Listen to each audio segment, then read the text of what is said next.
বড় আর বলতে গেলে একদম অমীমাংসিত একটা রহস্যেরই বিশ্লেষণে স্বাগত। আচ্ছা, চলুন আর কথা না বাড়িয়ে সোজা মূল বিষয় ঢুকে পড়া যাক। মহাকাশের সবচেয়ে বড় আর জটিল গোয়েন্দা মামলার নাম হলো ডার্ক ম্যাটার।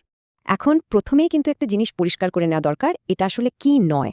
মানে এটা কিন্তু কোনো ব্ল্যাক হোল নয়, অ্যান্টিম্যাটারও নয়, আর আমাদের আশেপাশের চেনা জানা সাধারণ পদার্থ তো একেবারেই নয়। মজার ব্যাপার হলো ডার্ক ম্যাটার আলোর সাথে কোনোভাবেই কোনো মিথস্ক্রিয়া বা রিয়্যাক্ট করে না। তাহলে এর অস্তিত্ব বোঝা যায় কিভাবে? শুধুমাত্র এর মহাকর্ষীয় টানের মাধ্যমে। মানে একে দেখা যায় না ঠিকই, কিন্তু এর মহাকর্ষীয় জোর ঠিকই টের পাওয়া যায়। এবার পুরো মহাবিশ্বের স্কেলটার দিকে একটু তাকানো যাক।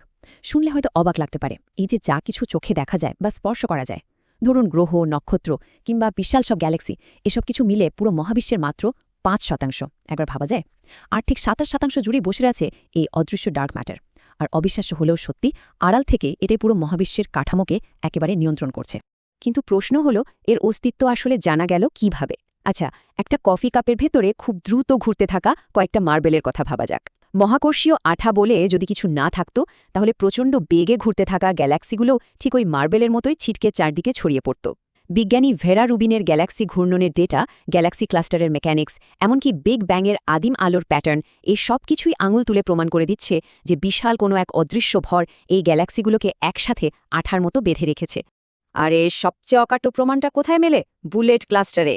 যখন দুটো বিশাল গ্যালাক্সি ক্লাস্টারের মধ্যে প্রচণ্ড বেগে সংঘর্ষ হয়, তখন সাধারণ পদার্থের গরম গ্যাসগুলো একে অপরের সাথে ধাক্কা খেয়ে একেবারে থেমে যায়। কিন্তু ডার্ক ম্যাটারের ক্ষেত্রে কি ঘটে? অবাক করা ব্যাপার হলো, এটি কোনো রকম সংঘর্ষ বা বাধা ছাড়াই ঠিক যেন ভূতের মতো সোজা পার হয়ে যায়। এখন লাক্স বা জেনন্টের মতো মাটির অনেক গভীরে থাকা ল্যাবরেটরিগুলোতে বিজ্ঞানীরা কিন্তু হন্য হয়ে এর খোঁজ চালিয়ে যাচ্ছেন। তবে সত্যি বলতে এখনও ধরাছোঁয়ার মতো কিছু মেলেনি। অবশ্য বিজ্ঞানীদের কাছে প্রধান সন্দেহভাজনদের একটা বেশ ভালো তালিকা রয়েছে, যার মধ্যে আছে উইমস, অত্যন্ত হালকা অ্যাকশন কিংবা স্টেরাইল নিউট্রিনো নামের অদৃশ্য সব সংসরণ। আবার এমনও তো হতে পারে এটা হয়তো সম্পূর্ণ নতুন কোনো এক অজানা কণা। তাহলে পুরো ব্যাপারটার সারমর্ম দাঁড়ালো এই যে, আমাদের এই গোটা মহাবিশ্ব মূলত একটা বিশাল অদৃশ্য জালের ওপর দাঁড়িয়ে আছে। একদম শুরুতে এই ডার্ক ম্যাটারই মহাকর্ষীয় জালটা বুনেছিল, আর সেই জালের খাঁজগুলোতে সাধারণ পদার্থ জমাট বেঁধেই জন্ম নিয়েছিল প্রথম তারা আর গ্যালাক্সিগুলো। এই চূড়ান্ত রহস্যের জট যে খুলতে পারবে, তার হাতে যে নিশ্চিতভাবেই একটা নোবেল পুরস্কার উঠবে, তা আর বলার অপেক্ষা রাখে না। তবে আজকের এই বিশ্লেষণ শেষ করার আগে খুব জরুরি একটা প্রশ্ন রেখে যেতে চাই।